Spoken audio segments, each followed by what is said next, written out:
What's going on, America? This is Kevin from Kevin's Corner, where I try to make sense out of nonsense. And I'm going to try to make some sense out of this nonsense. Looks like the Democrats are still chasing around the road runner. They're still trying to kick the football from Lucy. That's right. So I figured, since they want to impeach the president, I'm going to attempt to make my case and defend the president against this stupidity and this impeachment. Okay. Now, let me give you my disclaimer. I am no lawyer, but I feel qualified in this particular situation to defend the president. Okay. So now for my first witness, I'd like to call Common Sense. Okay. Common Sense. What did you overhear concerning the president and his phone call? Well, initially, I heard that there was a phone call that took place between the president and the Ukrainian president, where the president had requested that the Ukrainian president look into Joe Biden and his son so that he could benefit him in his efforts to be reelected and to go dig up some dirt. And it was presented as quid pro quo. That's what it was. It was presented like that. I see. Well, later, after the president released his transcripts of the conversation, did you find anything like that in there? Well, no, actually, it was the opposite. There was no discussion of an exchange for something. There was no pressure on the Ukrainian president. In fact, when the Ukrainian president was given the microphone, he said that he never even considered that. There was no pressure. He didn't feel like he was obligated. Plus, the president never asked the Ukrainian president to go dig up dirt on his opponent. He simply referenced the dirt that his opponent had already left out there on national TV.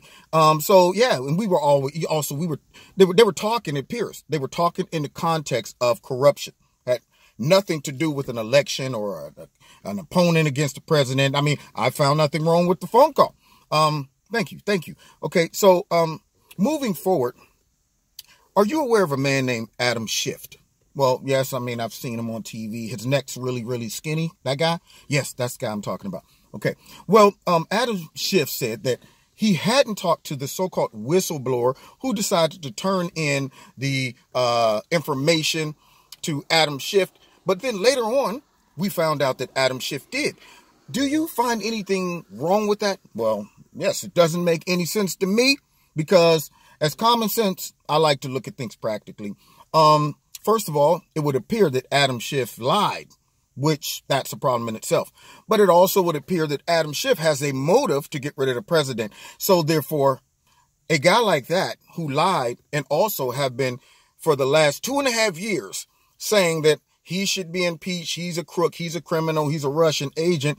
How can that person be viewed as responsible and credible to head up an investigation fairly to look into these matters? I would think that he's made his motive clear to the public the last 2.5 years that my mission is to get rid of the president.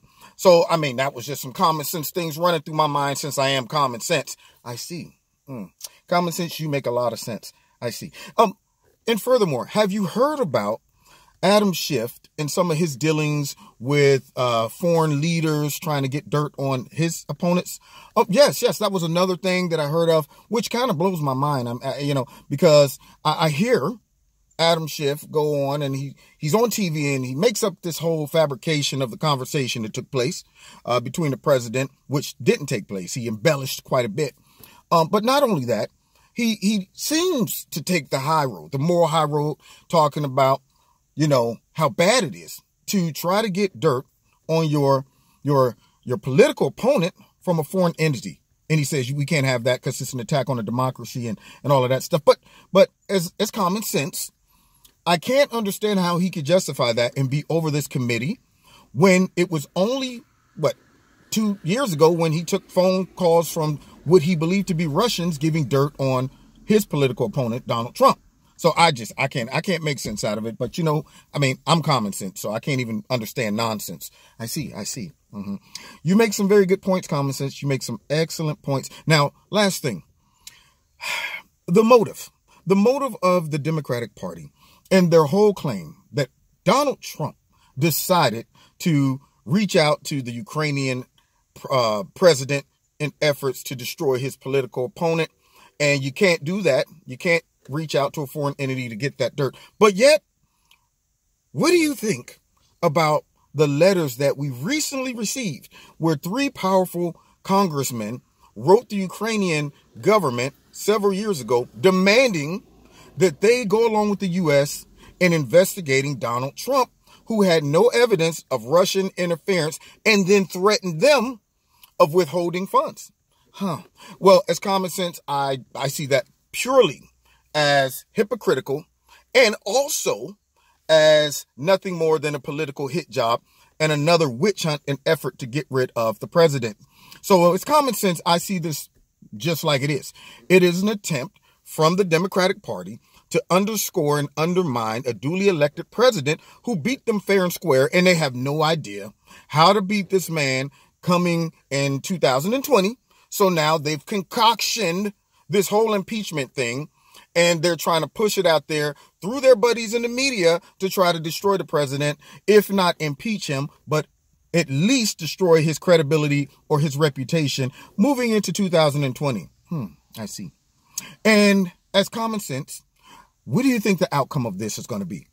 Well, I think the outcome of it probably would result in the Democrats getting their faces smashed in and igniting the excitement of all of Trump's base and highlighting the fact that they're corrupt, crooked, and sore losers to all of the moderates, which would probably increase Trump's chances of winning.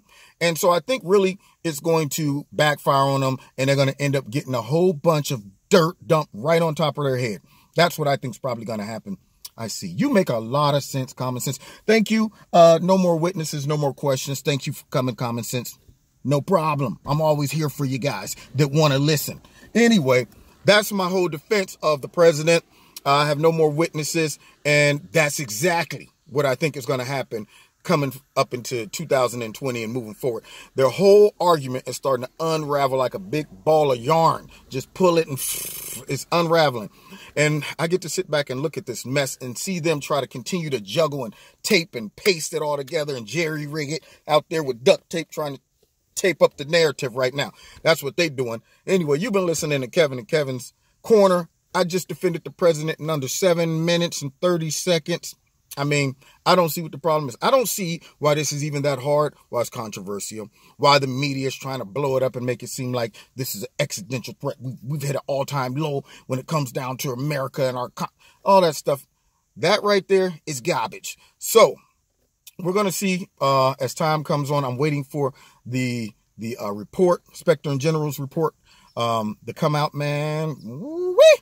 Yeah, I'll come back then and finish this little thing. We'll see if everything the common sense predicted comes true. All right, so check me out every Wednesday night, 7:30 live in Kevin's Corner on YouTube and on my radio blog talk show. Don't forget to check out Extreme Tees, my sponsor. The link for them are in the bottom. If you like something, put my name in the promo code Kevin. You'll get a 20% discount. Don't forget to hit like, share, subscribe, and the notification button. You might have been unsubscribed against your will. And also check out the notification button. Make sure you've clicked it for all notifications. And then with that being said, you can donate to Kevin and Kevin's Corner with the link below. And we will see you next time in Kevin's Corner. And don't forget, you can find me on Facebook and the Twitter. God bless. See you next time in Kevin's Corner. The court rest.